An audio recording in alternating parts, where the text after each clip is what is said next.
So welcome in Anagarika life. Anagarika means homeless one, and in that way we are all here Anagarikas, all monks are Anagarikas, we are all homeless. So what this stage means is giving up home. So homeless means giving up home, but not in the way that we let go of something and then we pick up the new one. So leaving home means leaving home and not picking up the another one. So this means coming also to this place doesn't mean you're creating a new home. It doesn't mean you establishing the new security or new comfort or new family. Basically, it really means you going away from home, from household life. So all these what the household life sees as a norm or way of life. This means usually in wealth, in comfort, in sensuality, in family, in building up friendships in the world. We kind of relinquish these things. But of course, you know, why we do that? See,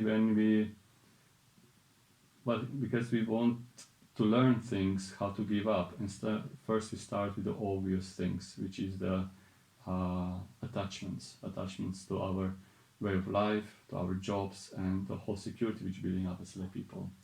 When we're going to live with the monks, we let go completely of these securities and we actually more closer to the nature.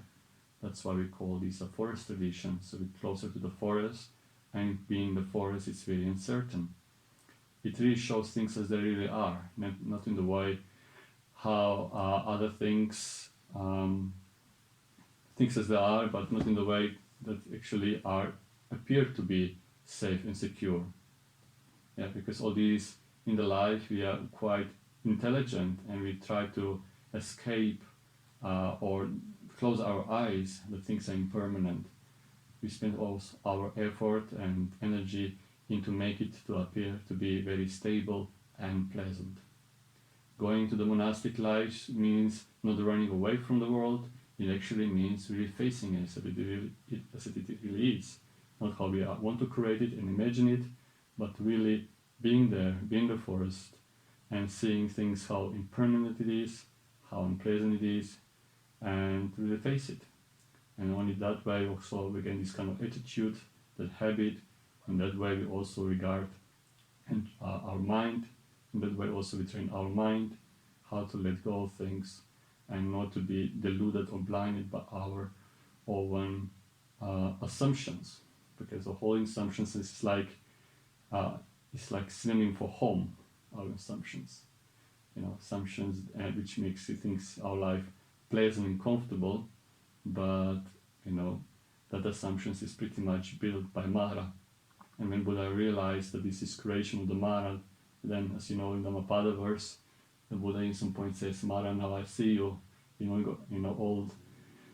All the supporting boards and pillars are now destroyed, and you house builder, you not build any longer, anymore." So the Buddha completely demolished and never recreated the false security. Right? So now you're new. Being new also means being inspired. You like the place, you like the people, but you have to remember that what we like is also not security. So don't try to create new home. Because if we go to some place and say, "I really like it," or we go to a certain person, "I really like him," it also means that there is a possibility of disliking things too. I dislike that in that person, and we start having aversion. So wherever is love, there is hate. So it's okay to love everything, but always we have to look with a cautiousness and also knowing deep in ourselves that this is not the refuge we're looking for. If we're looking the refuge in the place, in the people, it means we're going to be disappointed quite quickly. And then that's why people get hurt, but that's because they were looking for the refuge in the wrong place. And now, just at the beginning, you're taking the 3 refuges. You're taking refuge in the Buddha, Dhamma, Sangha. This is not material refuge. Buddha is the one who relies, who trusts the teacher. You took the refuge in the Dhamma. That is truth as it is, not how some dogmatic things are saying to you or what the books are saying, but reality of things expounded by the Buddha. And taking refuge in the Sangha actually means that you take a refuge, you have trust that there is possibility for everyone to realize the truth. So it's not just Buddha and Dhamma, otherwise it would be useless, but there is also Sangha, that there are people, beings who realize completely the same thing as the Buddha did. There's no difference between. So that this message, that teaching, can be shared and everyone can also realize it. So that's the refuge. So a refuge in a teacher, that there is a truth, and that can be achieved. Yeah? That's the way we have to look. If we get hurt by some external worldly conditions, the only thing we have to look into is actually into our own mind, not into analyzing other people's minds. We have to learn how to control and train those things which are under our domain to control and change. What other people do, what other people think, it's not under our control. It's a waste of energy. But what you think, how you feel, are you angry, resentful, that's something that's under your control, and this is where the responsibility has to be put. So that's something why we do in our monastic life, how to train ourselves. Another thing is,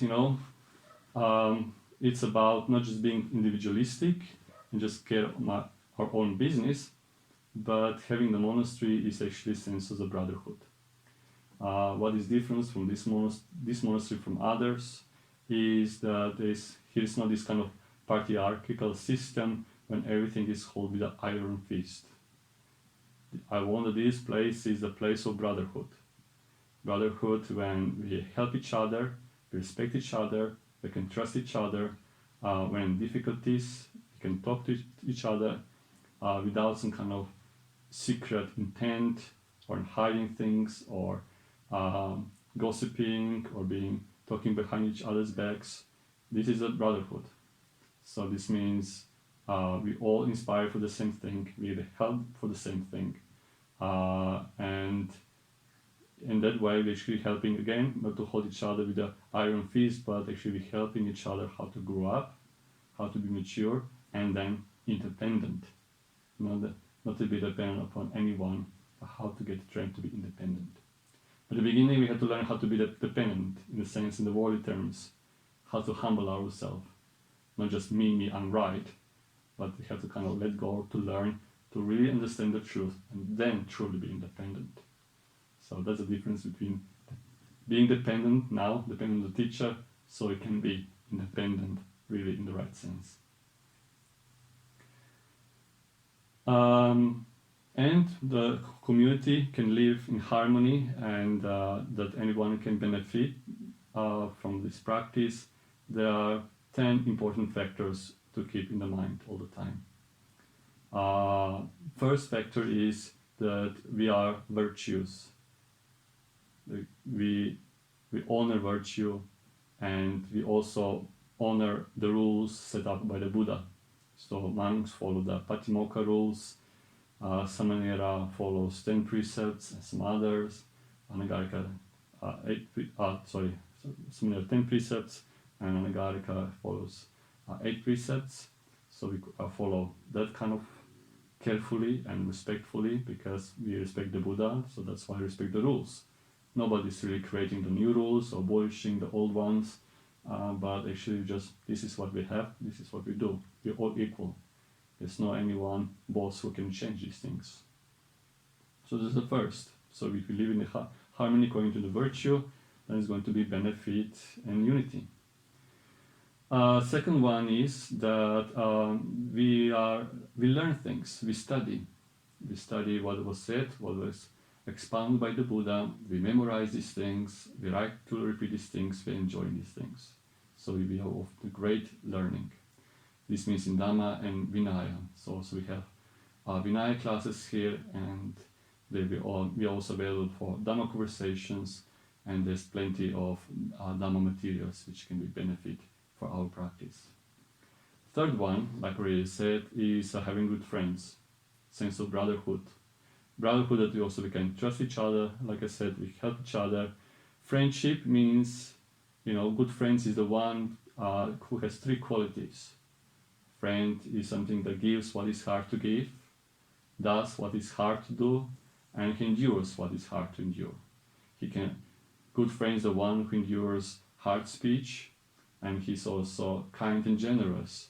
So this means gives the beautiful things, and he's not resentful.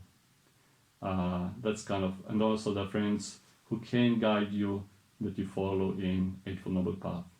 So that's the true friendship. And as the Buddha said, having him as a friend is the greatest friend you can have.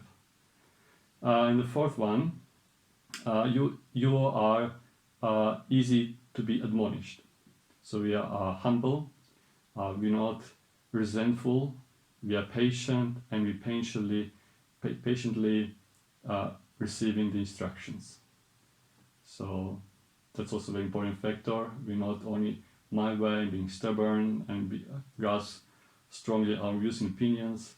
We might be right, but also we have to know how to humble ourselves and receive alternative perspective, and just listen, and then we actually try to see their points too. Then what is another one? Now the fifth one. Fifth one is we are skilled in duties that actually can support the community. So we do get some skills that we can help each other, and we do our duties carefully and properly, not to be done out of negligence.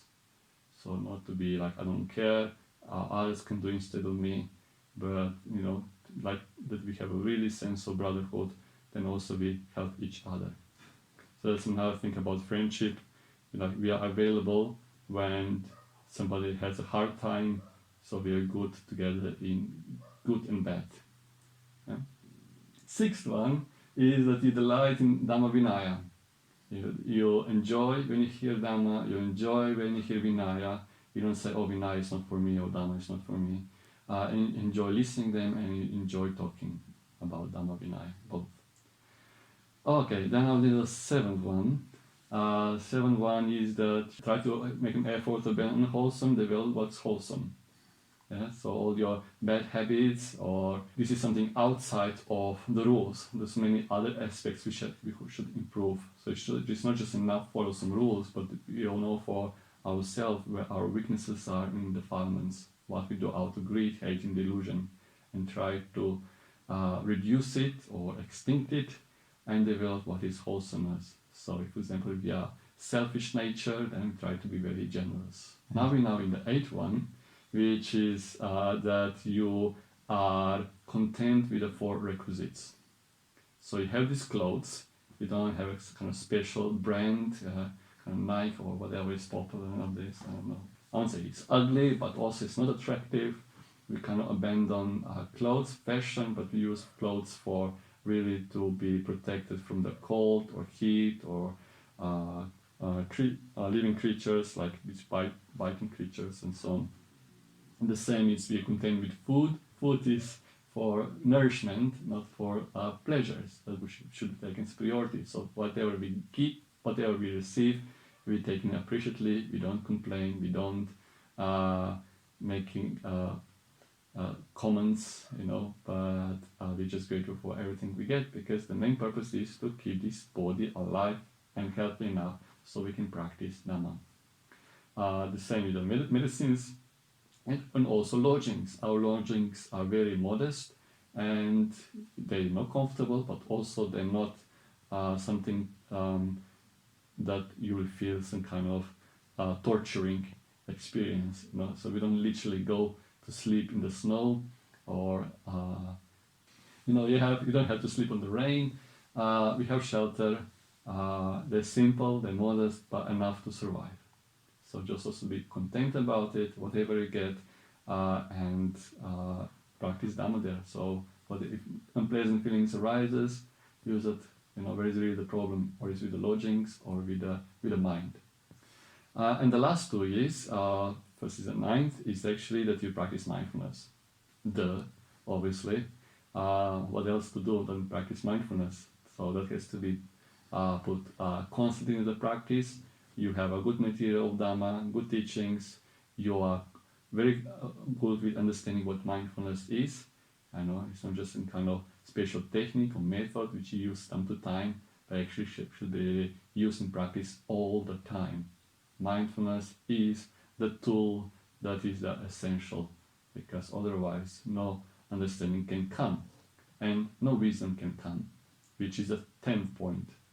So developing wisdom, so you're wise, so you're able to discern, reflect, contemplate, see it for yourself, and not just hold somebody's words. Once you're wise, once you understand, once you're free, you're also independent of the Buddha's teaching. You're free, like the Buddha said, you're never ever longer guided by another one. You guide yourself, or if you have to, you guide others who don't see. So that's my brief instruction. Use it well. If you need anything, approach us. And if you need anything from you, we approach you. And welcome to the Brotherhood. Okay. Sadhu, sadhu, sadhu.